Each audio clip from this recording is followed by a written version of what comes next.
इंदिरा गांधी राष्ट्रीय मुक्त विश्वविद्यालय क्षेत्रीय केंद्र जयपुर के इस 38वें दीक्षांत समारोह में आप सभी के साथ यहाँ उपस्थित होकर मुझे अत्यंत प्रसन्नता की अनुभूति है। मैं इस विश्वविद्यालय के क्षेत्रीय केंद्र के अंतर्गत अध्ययन कर आज उपाधि प्राप्त करने वाले समस्त विद्यार्थियों को बधाई देते हुए उनके उज्जवल भविष्य की कामना करता हूं। दीक्षांत का अर्थ है कि दीक्षित होकर नए जीवन के प्रवेश। ये अवसर शिक्षा प्राप्त के साथ अंत नहीं है, बल्कि जीवन का नया आरंभ भी है।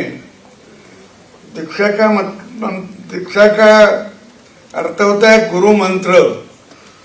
वो पूरी समय से चल रहा है और उसका उपदेश। अपने यहाँ गुरु मंत्र लिए कि नहीं मुझे मालूम नहीं, कि उपदेश जरूर लिया होगा कि अपन शिक्षा प्राप्त की। और दीक्षांत का जो अर्थ होता है वो विधि पूर्वक दीक्षा लेना, विधि पूर्वक। अब ये सब सोपस्कार हुए एक प्रकार का विधि है। पहले कुलगुरु जो है गुरुकुल होते हैं, वहाँ की पद्धति अलग होगी, अभी की पद्धति अलग है, लेकिन शिक्षा वही, मेथड बदल होंगी लेकिन शिक्षा तो वही है। और इसी साथ अपन वो शिक्षा दीक्षांत समारोह यहाँ करते हैं। और पहले गुरु शिष्य का भी नाता था, अभी भी है गुरु शिष्य का नाता। मानने वाले को है, न मानने वाले को नहीं। और ऐसे कुछ गुरु होते हैं कि जिसका ध्यान बहुत विद्यार्थियों को बहुत सालों तक रहता है। और ऐसे गुरुजी जो होते हैं या प्रोफेसर होते हैं, प्राध्यापक होते हैं, वो लगन से सिखाते करके उनका ध्यान विद्यार्थियों को हमेशा के लिए रहता है। और ऐसेपन होते हैं। पहले भी यही बात थी गुरुकुल में। और गुरुकुल में जो बात थी तो शिष्य जाते थे तो गुरु के हाथ पांव भी दबाते थे, उनका सब काम भी करते थे, लकड़ियां भी लाना पड़ती थी और उसका सब स्वयंपाक भी करना था। लेकिन कुछ शिष्य सरीके रहते नहीं, कुछ तो काम करते हो तो कुछ काम नहीं करते, ऐसे भी होते। अभी है कि नहीं मुझे मालूम नहीं, लेकिन पहले थे। तो एक शिष्य बार बार गुरुजी के पास ही बैठा रहता था और काम नहीं करता था। लकड़ी ला बोले तो नहीं लाता था, बाहर जाता तो नहीं जाता था, गुरुजी के पास बैठता था। और उससे किसने बोला तू लकड़ी लाके जा, लकड़ी लाने को जा, तो वो बोलता था गुरु के पैर कैसे छोड़ू, गुरु के पैर कैसे छोड़ू, ऐसा उसको उत्तर देता था। और एक दिन गुरु ने बोला, अरे वो कपाट है ना, वो कपाट में लाडू का डब्बा खड़ा है रखा है, वो लेके आ। तो तुरंत उठा और लाडू का डब्बा लाया। और वो बोला गुरु की आज्ञा कैसे मोड़ू, गुरु की आज्ञा है डब्बा लाया लाडू का। तो ऐसे भी कुछ शिष्य होते हैं। तो ऐसे शिष्य तो पहले होते, अब मुझे मालूम नहीं कि होते कि नहीं, लेकिन उस पर कई जगह ऐसे होते भी हैं। तो मैं ये चाहता हूँ कि विश्वविद्यालय जो अभी का है, जब अपना स्वतंत्रता हुई तब स्वतंत्रता के पहले बहुत लोगों को शिक्षा नहीं थी। ऐसे बहुत लोग थे गांव में, देहात में, कि वो शिक्षा नहीं ले पाए, क्योंकि शिक्षा लेने का उसी समय जगह नहीं थी या स्कूल नहीं थे। अपने जो गुरुकुल थे सब अंग्रेजों ने और आक्रमणकारियों ने बंद कर दिए थे। किसी गुरुकुल चलाना नहीं, ऐसा दंडक भी उन्होंने डाला था। इसीलिए स्वतंत्र के पहले किसी के पास बहुत गांव में ऐसे लोग होते कि गांव में तो 1000 लोग होते, लेकिन एक आधा आदमी पढ़ा तो पढ़ा, नहीं तो नहीं पढ़ा।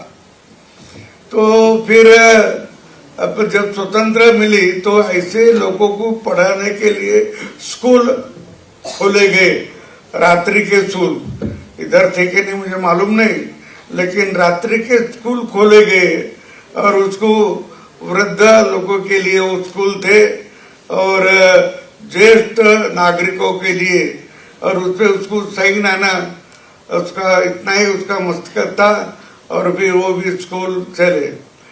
अतः ये भी सोचा कि कॉलेज की व्यवस्था हो गई, स्कूल की व्यवस्था हो गई, लेकिन जिन्होंने कॉलेज नहीं जा सके, 10वीं तक पढ़े, 12वीं तक पढ़े, कुछ नौकरी के निमित्त, कुछ आर्थिक स्थिति के कारण या कुछ न कुछ कारण हो सकता है कि जो 10वीं के आगे गए नहीं, 12वीं के आगे गए नहीं, तो ऐसे लोगों के लिए भी व्यवस्था होना चाहिए कि उनकी भी इच्छा रही तो वो भी ग्रेजुएट हो सकते हैं। और वो ग्रेजुएट होने के लिए ऐसा जो अपना ये महात्मा गांधी, ये इंदिरा गांधी स्कूल बना है, विद्यापीठ बना है, कॉलेज बना है, हर कॉलेज में अपने सेंटर होते और ये यूनिवर्सिटी आपको पदवी प्रदान करती है। तो इसीलिए कि भाई जिसको पढ़ना पूरा नहीं हुआ उसका, लेकिन इच्छा तो है कभी न कभी तो भी ग्रेजुएट होना चाहिए, और इसके लिए ये व्यवस्था सरकार ने की, गवर्नमेंट ने की। चाहे तुम कभी भी बाद में कर सकते हैं और अपने सफेद बाल भी हुए तो भी आपको डिग्री ले सकते हैं, ऐसा कुछ नहीं कि नहीं लेना चाहिए। तो इसीलिए व्यवस्था करके रखी है और मेरे ख्याल से इसका बहुत उपयोग भी है। शायद नौकरी के लिए होगा न होगा मालूम नहीं, लेकिन समाज में एक प्रतिष्ठा भी बढ़ती है उससे। ग्रेजुएट है तो एक समाज में प्रतिष्ठा भी बढ़ती है और अपने परिवार में भी अगले जो बच्चे होते हैं उन्हीं के लिए भी एक आदर्श हो जाता है कि हमारे पिता भी, हमारे दादा भी ग्रेजुएट थे तो अपन भी ग्रेजुएट बनना चाहिए। इसका भी उसका लाभ होता है, ऐसा मेरा समझ है। और इसके कारण इसकी व्यवस्था ही बनी है। और एक परीक्षा पास होने के बाद कोई बीए होगा, एमए होगा, फिर बाद में कोई डीएड किया होगा, बीएड किया होगा, वो बात अलग है। लेकिन शुरू में ऐसा भी था, जो 48 में स्कूल शुरू हो गए अपने सभी देश में, 48 में एक के साथ सभी गांव में शाला शुरू हो गई, लेकिन शिक्षक कहाँ थे?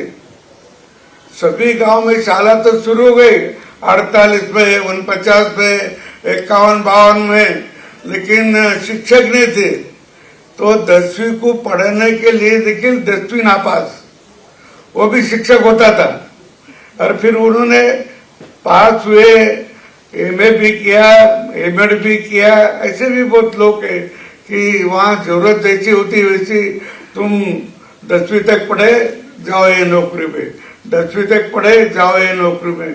बहुत सारी नौकरी भी जब आसान थी, बहुत आसान थी और परीक्षा भी कठिन थी। नौकरी आसान थी लेकिन परीक्षा कठिन थी। अभी जरा परीक्षा सोपी लग रही थोड़ी, क्यों मालूम नहीं, किसी को नापास नहीं करना, करके जरा सरल कर दो, ऐसा भी एक सही लग रहा आपको सर। लेकिन पहले ये बात नहीं थी कॉपी करने का या इसका, ऐसा कोई बात नहीं था पहले।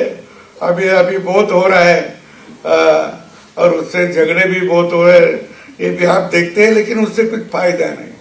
आपके शरीर को ठीक है, पर जिन्हीं को अपना करियर बनाना है, जिन्हीं को अपना करियर बनाना है, अपनी बौद्धिक शक्ति बढ़ाना है, तो अभ्यास के सिवाय दूसरा कोई शॉर्ट मार्क नहीं, अभ्यास के सिवाय कोई शॉर्ट मार्क नहीं। और अभ्यास बोले थे केवल टेक्स्ट बुक नहीं, पाठ्य पुस्तक नहीं। पाठ्य पुस्तक तो परीक्षा के लिए होती है, और वो पाठ्य पुस्तक थोड़ा बहुत एक है तो भी 30, 35, 40 मार्क मिल सकते हैं, नहीं तो नहीं। तो लेकिन अपनी बौद्धिक क्षमता नहीं बढ़ाएगी। अपने को जितना आकलन आना चाहिए उतना आकलन नहीं आएगा। लेकिन आप टेक्स्ट बुक के पाठ्य पुस्तक के आगे बाहर का कुछ ज्ञान लेने का कोशिश करना चाहिए। जितना कुछ बाहर मिलेगा वो पढ़ना चाहिए।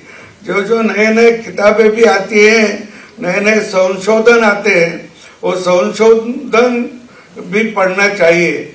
और अपने देश पे तो बहुत संशोधन हुए हैं, लेकिन उसका अपने को पता भी नहीं था ऐसे संशोधन हुए।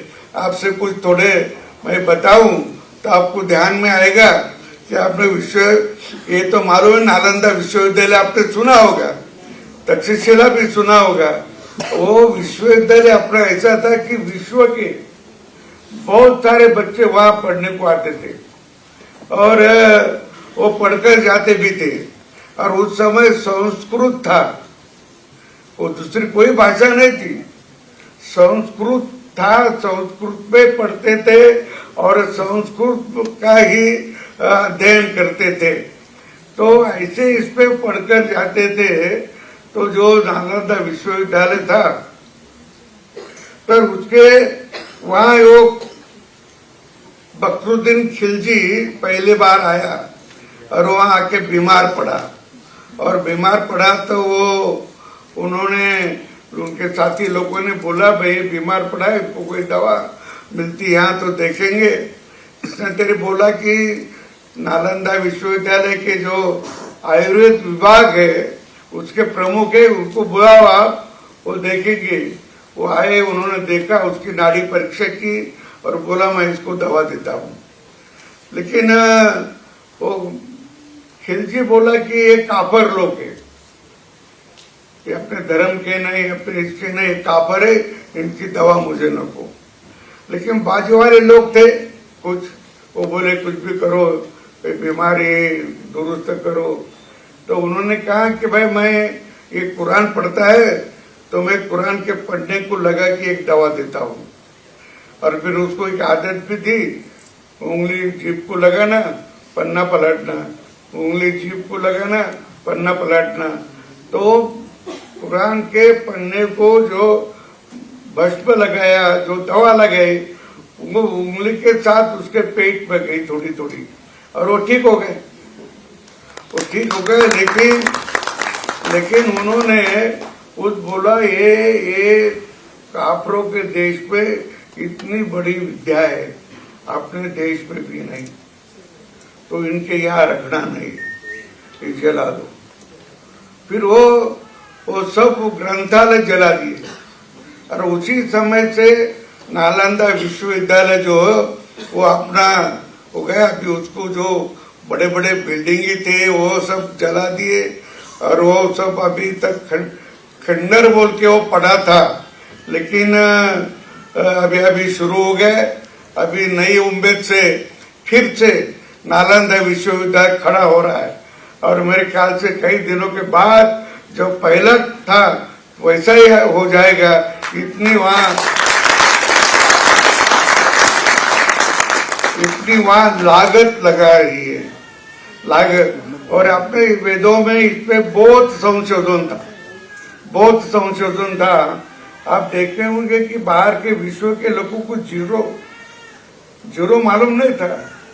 भारत का संशोधन है जीरो का, और वो एक भारत का भास्कराचार्य का संशोधन है। भास्कराचार्य का संशोधन उन्होंने जीरो का संशोधन लिखा है। और दशलम पद्धति जो भारत ने सारे विश्व की दी, दशलम लव पद्धति 1 से 10, 11 से 20 तक ये, तो ये भारत में दी। और भारत के ऐसे सभी विषय पे, चाहे वो इलेक्ट्रिसिटी का निर्माण का हो, चाहे विमान निर्माण का हो, चाहे और कोई संशोधन हो, ये सभी संशोधन अपने किताब में आज भी है। ऋग्वेद में भी उसका उल्लेख है। और कुछ इस पे विमान का तो हमारे भारद्वाज नाम के एक महर्षि थे, भारद्वाज, उन्होंने जो किताब लिखी उसके एक वायुयान, ऐसा एक प्रकरण है उसमें वायुयान। और अभी 50 साल पहले दिल्ली का एक विद्यार्थी, वो नासा में था, अमेरिका में, तो वहां तो उनके देश पे विमान का पूर्व से कुछ मालूम नहीं था उनको, यहाँ का कोई पूर्वी लोगों ने उसका संशोधन किया करके, लेकिन ये भारत का था, इसको मालूम था। अग्रवाल नाम का वो बच्चा दिल्ली का, वो उधर गया तो उन्होंने इधर पत्र लिखा कि भारद्वाज का वायुयान का चैप्टर जिसमें है वो किताब हमको चाहिए, नासा को। तो दिल्ली में मिला नहीं, इधर मिला नहीं, तूने मद्रास से मंगवा के दिया और वो उन्होंने लेके गया वो किताब। उसमें सभी के वायु विमान कैसा निर्माण करना ये किया। हमारे मुंबई का एक शूतळे नाम का एक इंजीनियर, उन्होंने विमान बनाया, मुंबई के चौपाटी पे उसको उड़ाया भी, उड्डान भी किया उसका। कब? तो 1895 में, और उसका जन्म है 1864 का।